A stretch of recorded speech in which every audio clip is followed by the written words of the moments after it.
Let me ask you guys something. What happens when you take your lovely Kingcobra and you go after a P17? Take a look ahead. Not that one. I don't go after that one. The other one. There he is. Just try and count how many shells I put into him. 1, 2, 3, 4, 5, 6, 7, 8, 9, and I'm dead.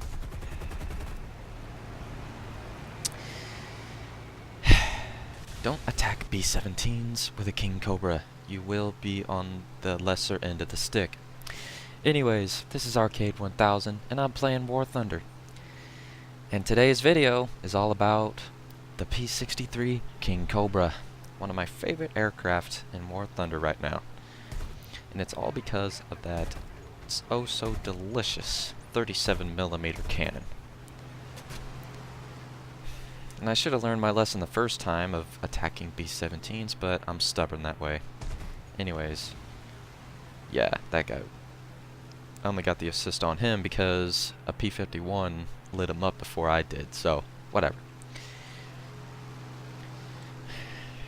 This is just a fantastic aircraft. It's so deliciously troll. The key to using it correctly is to not spam the gun.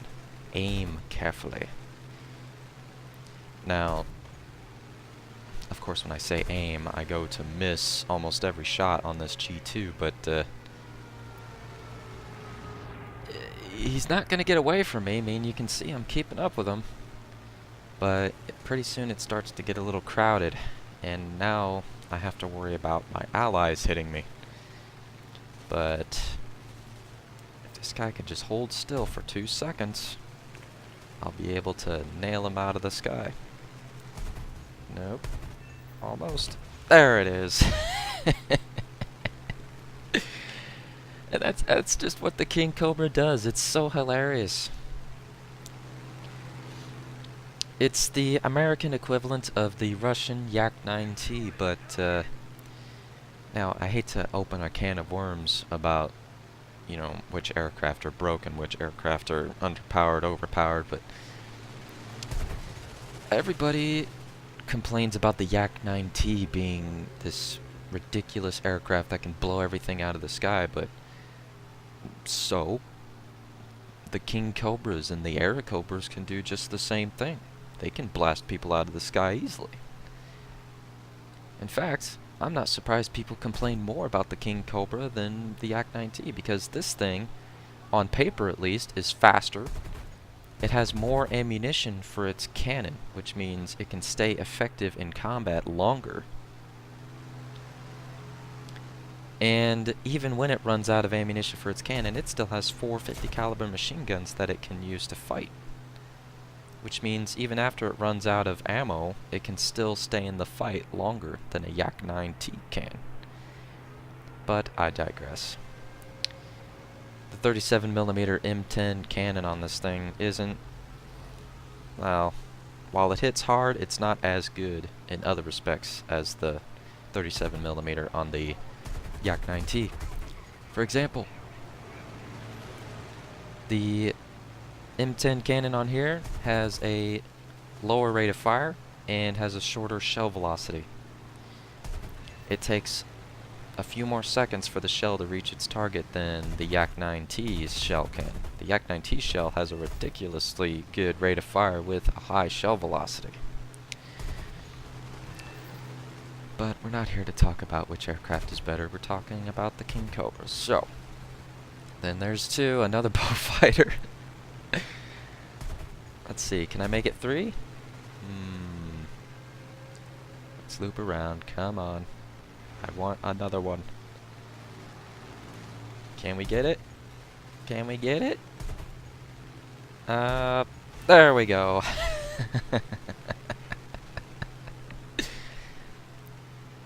I really love the Kingcobras.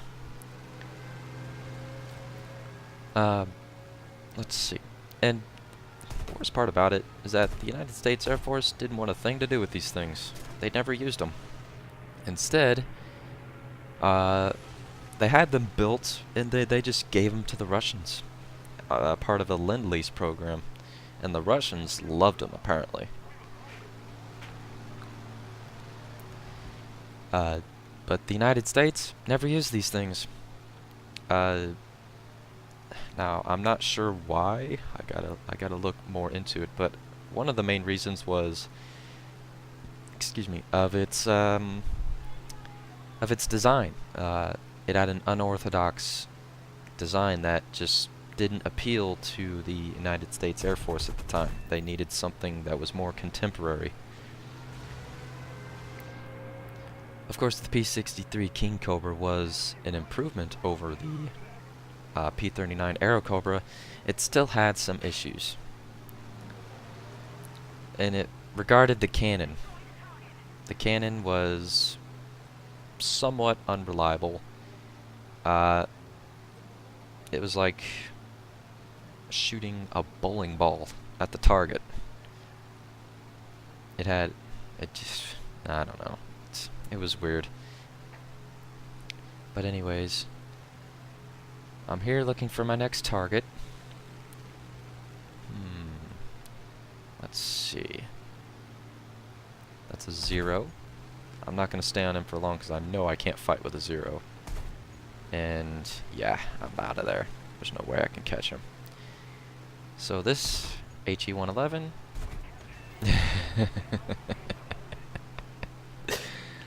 Oh man. It's just so funny. But anyways, I'm badly damaged here. And right now we got the upper hand on the capture points. But man, they are all over that capture point C. They are not letting it go.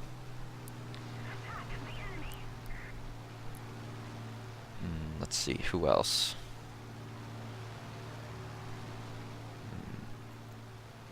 There's a Focke-Wulf 190 and there's a P47 trying to land on our airstrip. Someone's gotta go back there and stop them.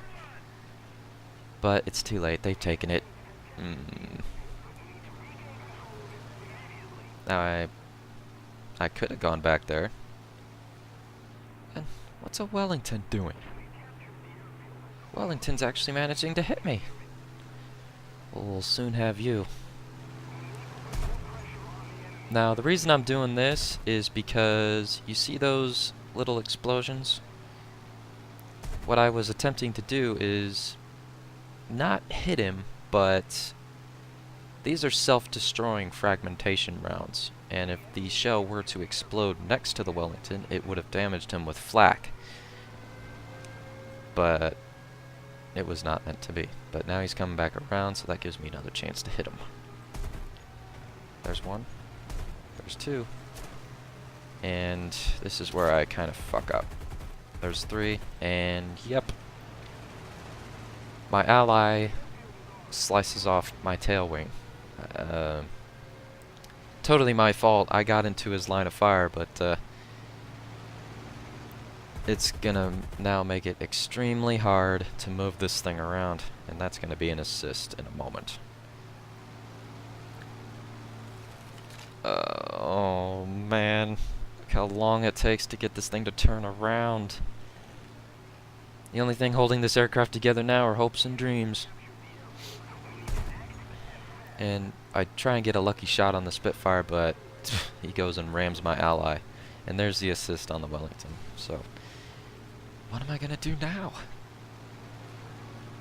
I can't fight now. My tail fin is gone. I can't fight. So I go there and chat, telling him, hey, you know, it's okay. I was in your line of fire, and I was already crippled anyway, so it doesn't matter. So I'm gonna attempt to land this thing and try and get it repaired. Which, you know, since as crippled as I am, is easier said than done, because I can't keep this thing level. I can attempt to, but it's going to be really hard. So, let's see, come on, let's see if I can get this bird down. But then a Focke-Wulf 190 is attempting a Volch run. and I'm gonna be part of the vulging. So, and it's an A5, so he's the one that's loaded with cannons. I try and shoot, but yeah. My aircraft was just crippled, destroyed. There's no way I was gonna survive that. So, that was the Kingcobra, and we're about to lose, so I don't bother taking up another one. So I grab my Bearcat and see how many kills or how much damage I can do before the game ends, because we've lost this. Yeah, take a look at the ticket counter. We're done. It's just a matter of how many I can take down with me before the match ends. But yeah, the Kingcobra. It's so fun. It really is. I love them. And, ooh, it's that same guy that shot me down. Well, allow me to return the favor. I'm going too fast, so I gotta stay above him and drop the throttle a little bit, but yeah. Take that, have some, you're done. Yep, he's on fire. No, go away. This is my kill. And he's gone. Vengeance. And that guy had no interest getting out of the way, so another Wellington, and the match is almost over. They have all capture points. There's no way we're gonna win it now. Just see if I can get this Wellington to go down. He's on fire in 2 different areas, but no, it's done. It's over. Oh well. And come on, just in the match. There it is. Alright. So that was a disappointing match. Not for me, I did well. 6 kills. I think I died twice. I recorded further in-game, so not all the footage is there, but oh well. 23,000 credits, 2,000 XP, or research points. And I finally unlocked the bomb pylons for my Bearcat, so that's nice. Yep. So thanks for watching, guys. I hope you liked the video. Give a like, subscribe, and I'll see you next time.